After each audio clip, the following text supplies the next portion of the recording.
At this point, there should just be a change in position for the Clippers. There should be a change in roles.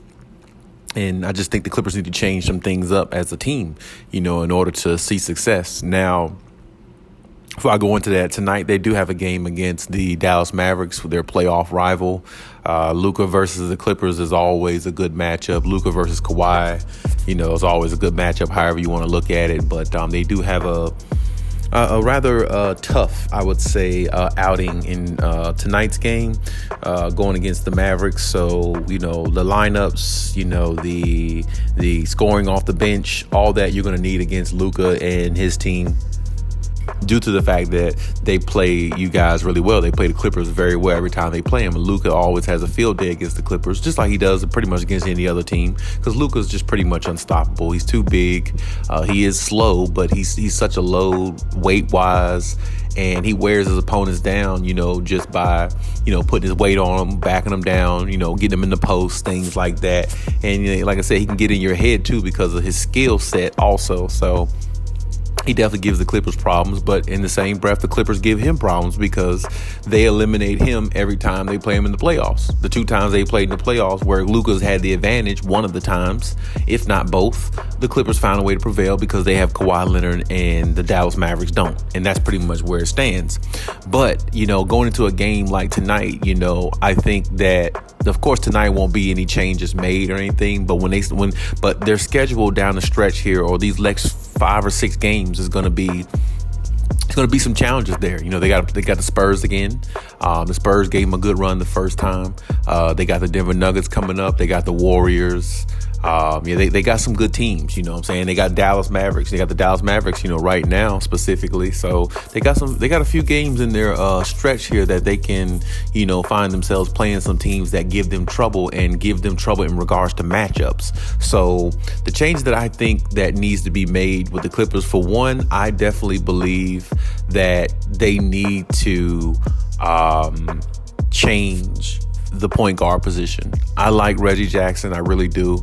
I like, what Reggie Jackson brings to the team. I like his energy, when he's playing well. I like him. I like when he's really engaged playing well, he's really helping the team. But right now, I feel like he'll be better coming off the bench with the second unit, because Reggie, he's giving you like 10 points per game off 28 minutes of gameplay.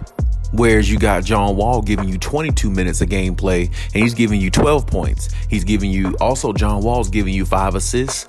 Reggie Jackson's giving you 4 assists. You see what I'm saying? I just feel like, Reggie is starting to either wear down mentally, physically, or, he just needs to, get himself going in the season a little bit more, get himself more acclimated.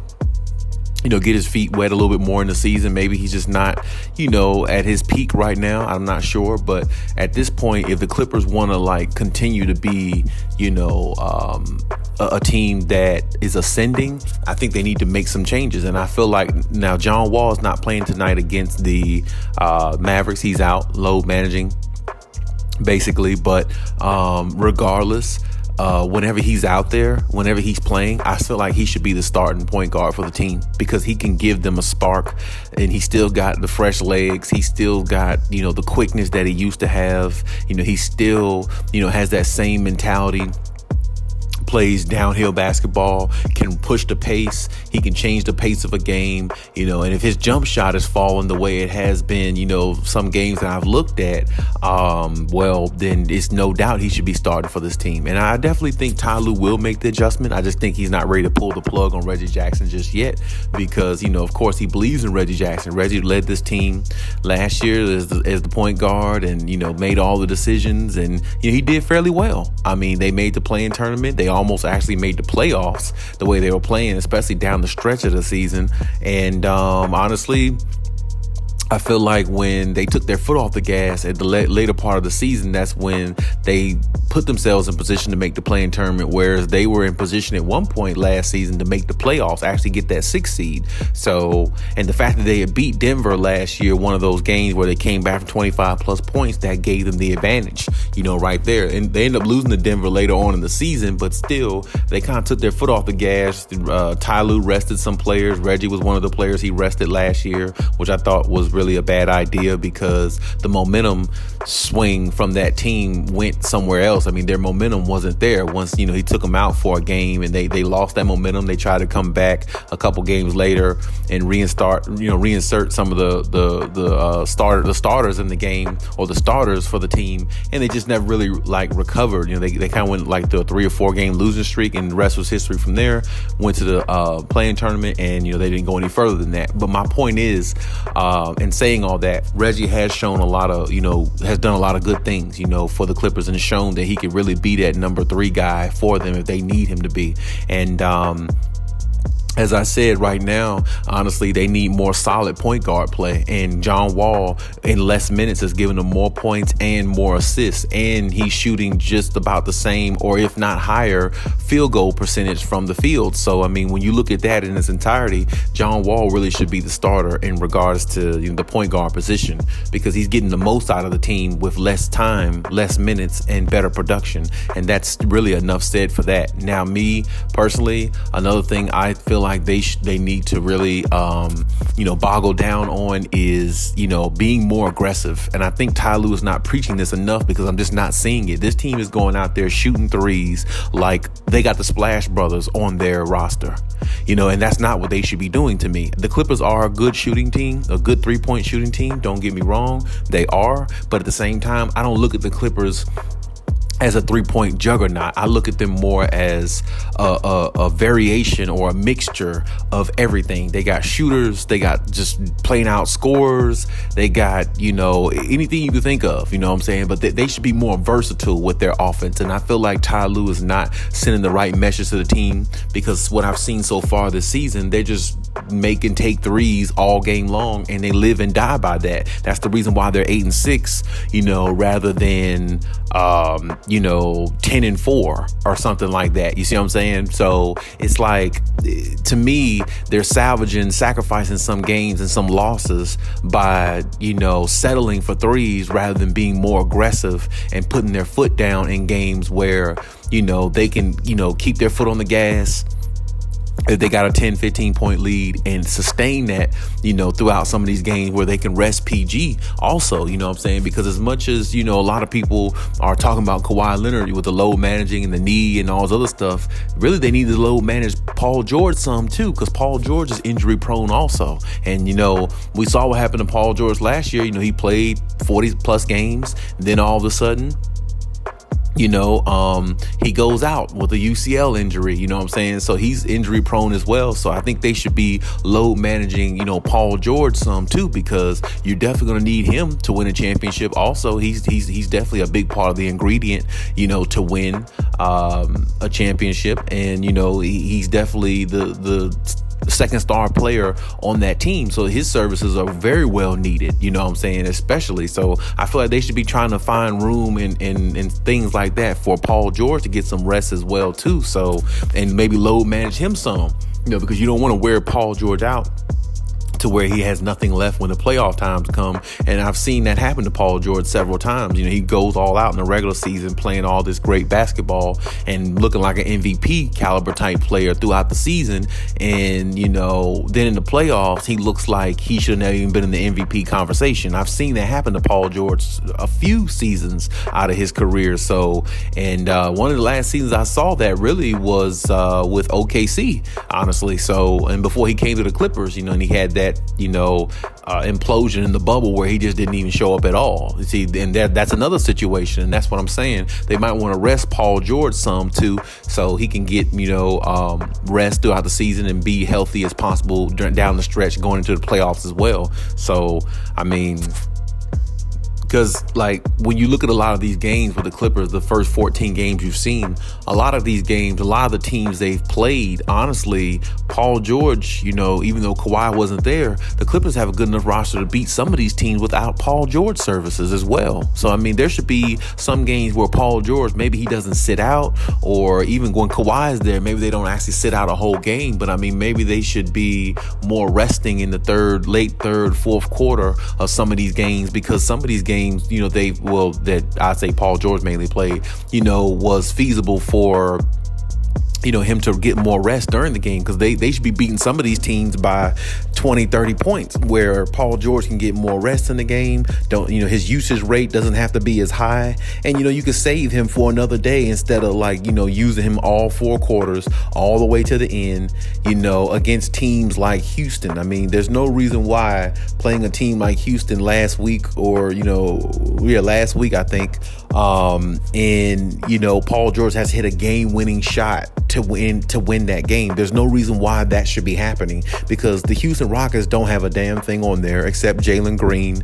He is a good player, but he's just a dunker. He's not a shooter. He can't really score like that. I mean, he's given the green light on Houston to score because they really don't have much else to offer besides him. I mean, there's no James Harden. There's no Clint Capella. There's no anybody, nobody anymore. There's not even John Wall there anymore. So, I mean, he has a green light to do what he wants to do, but he's not really like a really legit scorer like that, or at least I haven't seen him become that yet. And he is pretty good, but my point is there's nothing on Houston, and there's no reason why Paul George last week should have had to hit a game-winning shot over the Houston Rockets. 95-93, I think the score was, to help them win a game like that. That should have been one of those games where the Clippers defense was good enough to hold the other team. And Paul George, if he did play that game, he should have been sitting out maybe like late third quarter, or maybe even all the fourth quarter of that game, because the Clippers have enough talent to beat a team like that without the services of Paul George. Matter of fact, that should have been a game Paul George actually sat out and took a load managed night and just took off and just rested a little bit, because the Clippers definitely have enough talent to beat a team like that without his services. And this is my point. The Clippers are allowing teams to stay around, hang around in games, because they're living by that 3-pointer too much. And as I said before, you live by the 3, you die by it. It looks different when you watch a team like the Warriors play, because the Splash Brothers are 2 of the greatest shooters of all time. Steph being the greatest shooter of all time, what they say.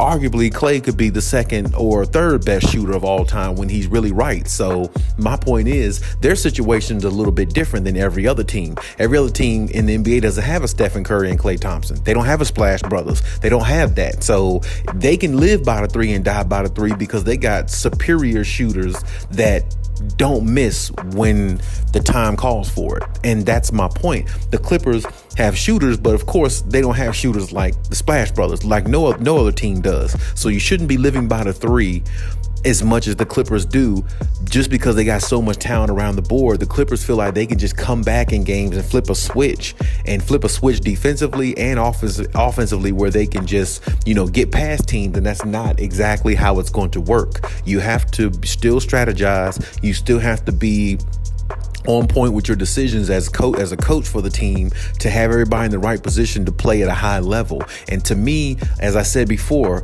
in one of my previous videos, you take a player like, Brandon Boston, and you send him to the G League. But why are you sending him to the G League, where he could be playing in a game or getting more minutes in a game like against a team like Houston, like last night or the last week when they played them? You see what I'm saying? Those are games where he should be going out there and putting his foot down, putting his imprint in the game, because that's a team where the Clippers should just beat them just because. That team is not better than the Clippers without Kawhi and PG.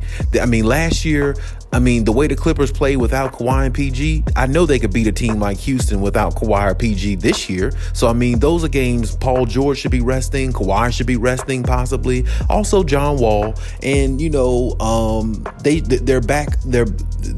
bench and the rest of the guys on the back end should be able to handle a situation like that. And those are games where somebody like Brandon Boston, Amir Coffey, Matisse Diabate, those are games like against Houston, those are games where those type of players should get more minutes and should be more the focal point in regards to, giving them the time to be on the floor, to understand their mistakes, try to fix them, try to correct them, and try to get better. And even still, with the with them on the floor, they still should be more talented enough to beat the Houston Rockets. They still should be the better team on the floor to beat the Houston Rockets, because the Clippers just have way more talent than the Houston Rockets have. So I don't get what the Clippers are doing right now in some areas, but some of it, it's not detrimental to the team right now because it's early in the season, but they're going to have to make some changes soon. And Ty Lue's going to have to make better adjustments. Right now, to me, Ty Lue is more or less coaching like Doc Rivers. And the more he coaches like Doc Rivers, the less and less I see this team going a lot further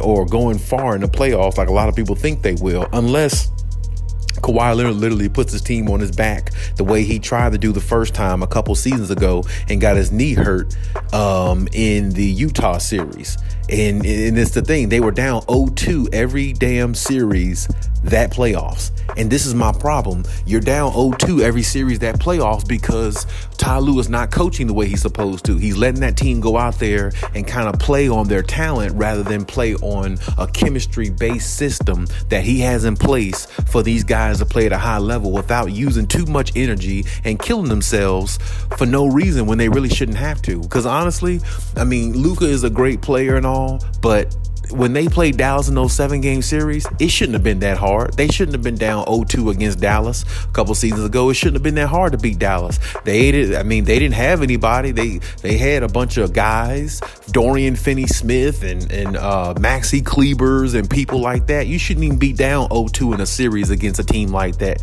But because of Ty Lue's stubbornness and some of his coaching style that he learned from Doc Rivers, that's the reason why the Clippers find themselves in situations that they really aren't supposed to be in. And this is why I said, stop telling them guys to keep shooting threes the way you're telling them or allowing them to play so freely. Be more strict in your ways as a coach, and these guys will listen. Be more strict in the ways that you're implementing towards these guys, because they can't go out there and play a team like Houston and come down to the last shot of Paul George hitting a game-winning shot against a team like that where they should beat them soundly 10, 15, 20 points easily without Paul George having a great game. That should be a game where Paul George should actually put it in cruise control, not go all gas, no brakes on a team like that who's really not even worthy of your time.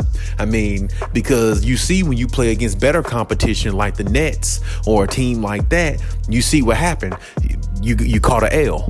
See, because they got shooters like you, they got Seth Curry, they got Joe Harris, and think about it, they didn't even have Kyrie Irving. You see what I'm saying? So it's like, when you look at that, it's like the Clippers as a team, they're not doing right as a team. Even though they're 2 games above 500, there's a lot of, flaws with this team right now. And if they don't find a way to fix it, we could be looking at them as a bust. And I don't want to see that happen because they got way too much talent on this team, and they got my favorite player, Kawhi Leonard, on this team. And if you got my favorite player, on the Clippers, and he's a part of this, and he, and everything, well, then you need to make it as worthwhile as possible, because he's taking all the blame for his load management. He's taking all the blame for why this team isn't winning a championship. But this team isn't winning a championship because not just because of Kawhi Leonard's load management. They haven't won a championship because of injuries and because of coaching as well. And nobody has said that too much, but I'll be the first to say it. Ty Lue has to be a better coach for them to win a championship. Plain and simple. If he's not a better coach, if he doesn't coach better, if he doesn't implement better ways